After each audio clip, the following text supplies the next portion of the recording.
Halo anak-anak, nah sekarang kita akan belajar tentang rata-rata hitung atau min.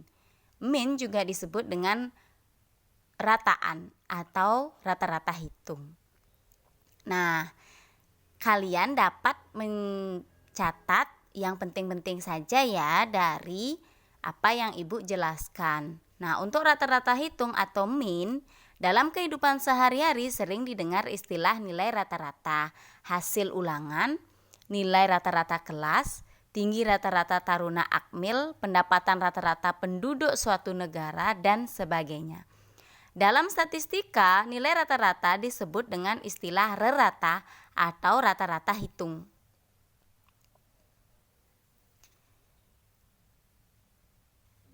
Nah, rata-rata hitung merupakan salah satu nilai atau ukuran statistik yang banyak dipakai.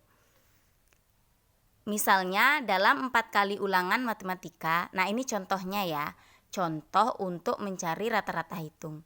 Contohnya, dalam 4 kali ulangan matematika, seseorang siswa memperoleh nilai 7, 8, 6, dan 9. Maka rata-rata hitung nilai ulangannya dapat ditentukan dengan cara menjumlahkan semua nilai ulangan kemudian membaginya dengan banyaknya ulangan yang diikuti. Contoh, rata-rata nilai ulangan sama dengan jumlah nilai ulangan per banyak ulangan. Contohnya ditambah ya nilai ulangannya 7 tambah 8 tambah 6 tambah 9 dibagi 4. Banyaknya ulangan dia kan mengikuti 4 kali. 1, 2, 3, 4. Jadi ditambahkan semua 7 tambah 8 tambah 6 tambah 9 dibagi 4. 30 dibagi 4 sama dengan 7,5. Nah, itu cara untuk mencari nilai rata-rata. Untuk data K1, K2, K3, K4 dan seterusnya sebanyak N berapapun nilai ulangannya, misalnya nilai rata-ratanya dapat ditentukan dengan cara berikut. Rata-rata hitung atau min sama dengan, ini rumusnya, K1 tambah K2 tambah K3 tambah titik-titik tambah KN. Itu artinya data keberapapun nanti dibagi N, atau rata-rata hitung atau min sama dengan jumlah semua nilai atau ukuran per banyak nilai atau ukuran. Nah, itu untuk mencari min. Contohnya ini ya. Nah, untuk mencari rata-rata hitung dari data berkelompok, nah, yang data tadi itu adalah data tunggal atau datanya sedikit. Nah, kalau datanya banyak bagaimana? Nah, ini untuk nilai.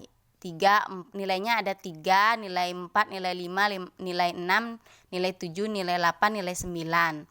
Nah, banyaknya siswa untuk nilai 3, banyak siswanya 2 yang mendapat nilai 3, yang mendapat nilai 4, 3 orang, yang mendapat nilai 5, 6 orang, yang mendapat nilai 6, 15 orang, yang mendapat nilai 7, 8 orang, mendapatkan nilai 8, 4 orang, yang mendapatkan nilai 9, 2 orang. Sehingga untuk menjawab soalnya, untuk menjawab berapa nilai rata-ratanya, yaitu jumlah nilai. Cari dulu jumlah nilai. Dikalikan ya, 3 kali 2, 4 kali 3, 5 kali 6, 6 kali 15, 7 kali 8, 8 kali 4, 9 kali 2. Nah, kita jumlahkan itu. 3 kali 2, 6, tambah 12, tambah 30, tambah 90, tambah 56, tambah 32, tambah 18. Sama dengan 244. Nah, banyaknya data adalah banyaknya siswa, yaitu 2 tambah 3 tambah 6 tambah 15 tambah 8 tambah 4 tambah 2. Sama dengan 40. Jadi rata-rata hitung atau min sama dengan 244 dibagi 40 sama dengan 6,1. Nah, untuk hasilnya koma itu tidak apa-apa untuk rata-rata ya. Ini hasilnya adalah 6,1. Oke. Nah, kita lanjutkan untuk bahasan yang kedua. Nah, bahasan yang kedua kita bahas tentang modus. Modus itu adalah nilai yang paling banyak atau sering muncul. Atau modus adalah nilai yang frekuensinya paling tinggi. Nah, ingat ya, modus adalah nilai yang paling banyak atau sering muncul. Modus atau modus juga disebut dengan nilai yang frekuensinya paling tinggi. Nah, contohnya di sini. Tentukan modus dari data berikut. Nah, datanya ada 6, ada 5, ada 7, ada 8, ada 10, ada 5, ada 9, ada 5. Nah, yang menurut kalian yang paling sering muncul dari yang A ini berapa ya? Iya, betul. Nilai 5 itu adalah yang paling sering muncul. Itu contoh untuk modus data tunggal atau data yang sedikit. Nah, bagaimana untuk data yang banyak? Nah, untuk data yang banyak atau frekuensinya yang paling banyak, kita lihat contoh soalnya ini. Untuk modus, kita cari frekuensinya yang paling banyak. Yang mana ya? Ini frekuensinya 2, ini frekuensinya 3, ini 6, ini 9, ini 8, ini 4, ini 2. Nah, yang ini berarti karena frekuensi yang tertinggi adalah nilai 6, maka modusnya sama dengan 6. Nah, kita lanjutkan tentang median. Yang ketiga, median atau data tunggal ya. Median disebut juga nilai tengah setelah data diurutkan. Median terletak tepat di tengah-tengah jika banyak data ganjil. Median adalah nilai rata-rata dari dua data tengah jika banyak data genap. Jadi nanti ada datanya genap, ada jumlah datanya ganjil. Nah, untuk contoh soalnya kita langsung. Nah, langkah dari median atau mencari median itu adalah dengan cara pertama, langkah pertamanya tuh urutkan data dari yang terkecil ke terbesar. Nah, contoh pertama, tentukan median dari data berikut. 1, 6, 7, 8, 8, 9, 9, 9, 10. Nah, urutkan dulu median dari data ini. 6 satu kali, tulis 6. 7 satu kali, tulis 7. 8-nya ada berapa kali? 8 2 kali, 1 2. 9 1 2 3 3 kali, 1 2 3. Ini kebetulan udah diurut ya. Nah, sekarang jumlah datanya. Ini berapa jumlah datanya? 1 2 3 4 5 6 7 8 8. 8 bagi 2 4 ya.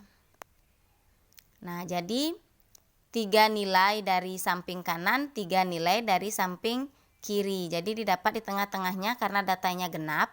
Jadinya tengah-tengahnya ini di antara 8 dan 9. Jadi mediannya adalah 8 tambah 9 dibagi 2 sama dengan 8,5. Nah, untuk contoh soal kedua ini datanya ganjil. 6, 7, 9, 9, 5, 6, 4, 7, 10, 6, 8. Nah, kita urutkan dari nilai yang paling kecil dulu. Sehingga didapat contohnya. Terlebih dahulu data kita urutkan. Nah, dari 4, 5, 6, 4, 5, 6, 6, 6, 7, 7, 8, 9, 9, 10. Jumlahnya itu 2, 3, 4, 5, 6, 7, 8, 9, 10, 11. Datanya ganjil. Jadi mediannya pasti datanya di tengah. Nggak usah kita membagi. Nah, ini 5 nilai dari kanan, 5 nilai dari kiri. Jadi kanan sama kiri harus balance atau harus sama. Kalau 5 di sini di kanan, 5 juga nilai di kiri. Nah, mediannya sama dengan 7 karena pas di tengah-tengahnya adalah 7 karena datanya ganjil. Biasanya kalau data ganjil itu akan pas di tengah-tengah. Tetapi kalau datanya genap itu pasti kita akan mencari tengah-tengahnya lagi untuk data-datanya ya. Semoga dimengerti.